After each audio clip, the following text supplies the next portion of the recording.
Salut tout le monde. C'est Antoine. Gabriel, tu ne vas pas croire ce que j'ai accompli cette semaine. J'ai enfin rangé mon garage. Tu sais, celui qui était en désordre depuis 2 ans. Bienvenue sur Wow Spoken French, chers auditeurs. Attends, ton garage? Celui que tu me montrais avec honte chaque fois que je venais chez toi? Comment tu as fait ça? J'ai utilisé une technique que j'ai découverte en ligne. Ça s'appelle la règle des 2 minutes. Et honnêtement, ça a complètement changé ma vie. La règle des 2 minutes? Ça semble simple. Explique-moi comment ça marche. D'accord. L'idée est super simple. Si quelque chose prend moins de 2 minutes à faire, fais-le immédiatement. Ne le repousse pas à plus tard. Ne dis pas que tu le feras demain. Fais-le maintenant. Intéressant. Donc, au lieu de procrastiner sur les petites tâches, tu les fais tout de suite? Exactement. Par exemple, tu vois une assiette sale sur la table? Lave-la immédiatement. Ça prend 30 secondes. Tu reçois un email qui nécessite une réponse courte? Réponds maintenant. 2 minutes maximum. D'accord, je comprends le concept. Mais comment ça t'a aidé à ranger ton garage entier? Un garage, ça prend plus de 2 minutes à ranger. Ah, excellente question. Pour les grandes tâches, tu utilises la règle différemment. Tu commences juste pendant 2 minutes. Juste 2 minutes. Pas plus. Attends, je suis confuse. Si le garage prend 10 heures à ranger, comment 2 minutes peuvent t'aider? Parce que le plus difficile, c'est de commencer.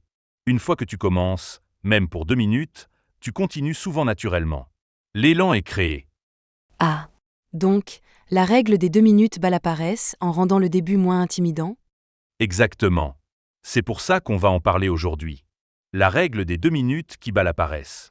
Parce que la paresse n'est pas vraiment le problème. Le vrai problème, c'est l'inertie. L'inertie? Qu'est-ce que tu veux dire? L'inertie, c'est quand tu es immobile et tu veux rester immobile. Commencer quelque chose demande beaucoup d'énergie. Mais une fois que tu es en mouvement, continuer est beaucoup plus facile. Comme en physique. Un objet au repos reste au repos. Un objet en mouvement reste en mouvement. Parfaitement. Donc, la règle des 2 minutes te met en mouvement. Après 2 minutes, tu as déjà commencé, et continuer devient naturel. C'est brillant. Mais sois honnête avec moi. Ça marche vraiment? Ou c'est juste une théorie? Ça marche vraiment. Cette semaine, j'ai utilisé cette règle chaque jour. Lundi, je voulais faire du sport, mais j'étais fatigué. Je me suis dit, juste 2 minutes d'exercice. J'ai fait 2 minutes, puis j'ai continué pendant 30 minutes. Waouh! Donc, tu t'es trompé toi-même en quelque sorte? Oui, mon cerveau pensait que ce serait facile, juste 2 minutes. Mais une fois que j'ai commencé, je me sentais bien et j'ai continué. Intéressant. Ça me rappelle quelque chose. Parfois, quand je ne veux pas étudier, je me dis que je vais lire juste une page. Puis je finis par lire un chapitre entier. Exactement. C'est le même principe. Tu réduis la résistance initiale. Tu rends la tâche moins effrayante dans ton esprit. D'accord, je suis intriguée. Donne-moi plus d'exemples concrets. Comment on peut utiliser cette règle dans la vie quotidienne? Oh, il y a tellement d'exemples. Tu ne veux pas faire la vaisselle? Dis-toi, je vais laver juste une assiette. Souvent, tu finiras par tout laver. Ça semble faisable. Quoi d'autre? Tu dois écrire un rapport, mais tu n'as pas envie?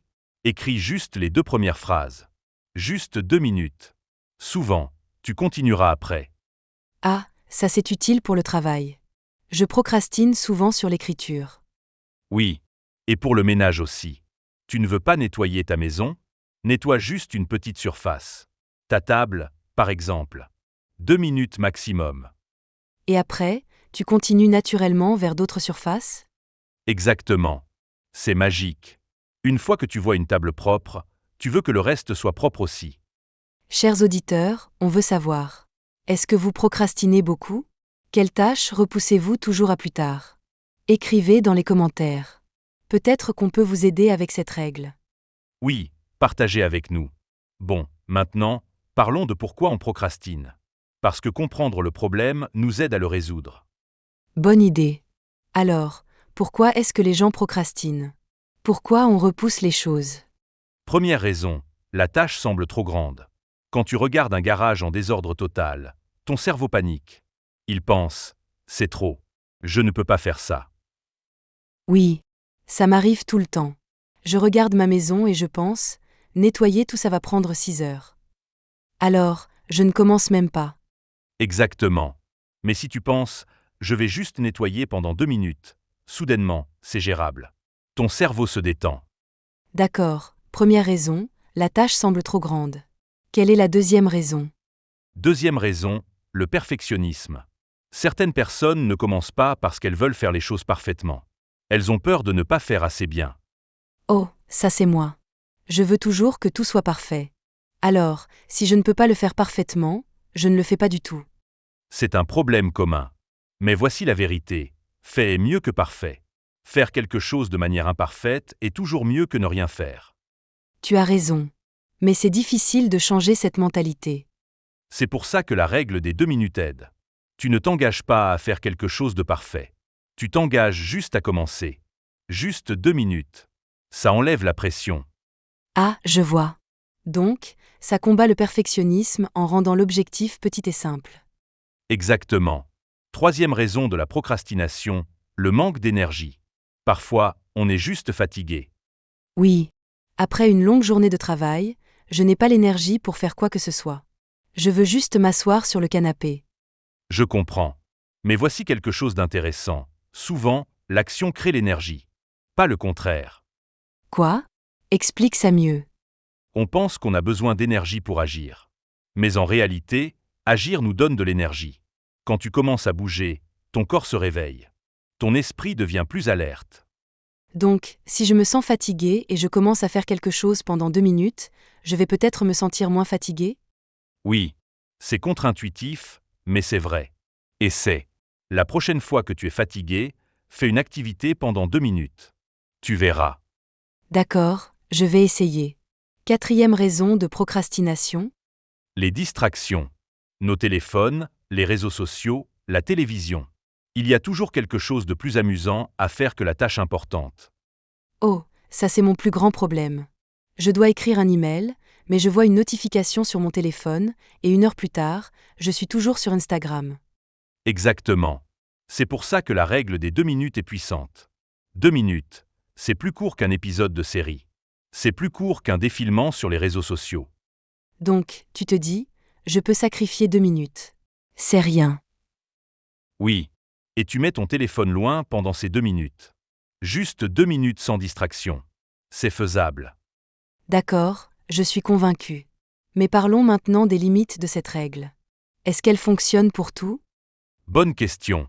Non, elle ne fonctionne pas pour tout. Par exemple, si tu dois faire quelque chose qui nécessite beaucoup de concentration profonde, 2 minutes ne suffisent pas.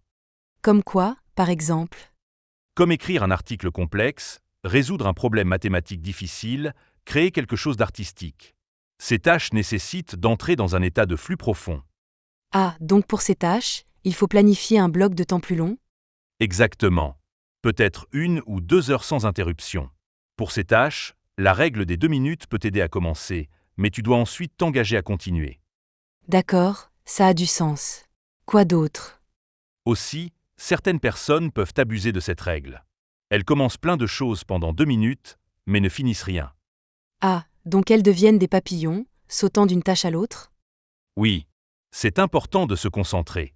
Si tu commences quelque chose dès que l'élan te porte, continue jusqu'à ce que ce soit fini ou jusqu'à un point d'arrêt naturel. Bon conseil. Donc, utilise l'élan que tu as créé. Exactement.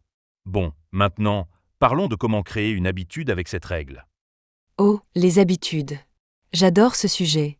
Comment la règle des 2 minutes aide à créer des habitudes? Alors, disons que tu veux créer l'habitude de lire chaque jour. Au lieu de te dire « je vais lire 30 minutes », dis « je vais lire pendant 2 minutes ». 2 minutes de lecture? C'est peut-être 1 ou 2 pages seulement. Oui, mais voici le secret. L'habitude, ce n'est pas la quantité, c'est la constance. Si tu lis 2 minutes chaque jour, tu crées une routine. Ton cerveau s'habitue. Ah. Et après quelques semaines, lire devient automatique. Tu ne luttes plus contre toi-même pour le faire. Exactement. Et naturellement, ces 2 minutes deviennent souvent 5 minutes, puis 10, puis 15. Mais même si ça reste 2 minutes, tu as quand même l'habitude. C'est brillant. Donc, pour toute habitude qu'on veut créer, on commence avec une version de 2 minutes? Oui. Tu veux faire du yoga? Fais 2 minutes de yoga chaque jour. Tu veux méditer? 2 minutes de méditation. Tu veux apprendre une langue? 2 minutes de pratique. Attends. Chers auditeurs, vous pouvez utiliser cette règle pour le français. Pratiquez juste 2 minutes chaque jour. Lisez un paragraphe, écoutez une chanson, parlez à vous-même. Juste 2 minutes. Excellente application. C'est parfait pour l'apprentissage des langues. La constance bat l'intensité. Oui. Mieux vaut étudier 2 minutes chaque jour que 2 heures une fois par mois. Absolument. Bon, chers auditeurs, deuxième question. Quelle habitude voulez-vous créer? Et allez-vous essayer la règle des 2 minutes? Dites-nous dans les commentaires. Oui, on veut vous encourager. Partagez vos objectifs avec nous. D'accord, maintenant, donnons des conseils pratiques pour bien utiliser cette règle. Oui. Premier conseil.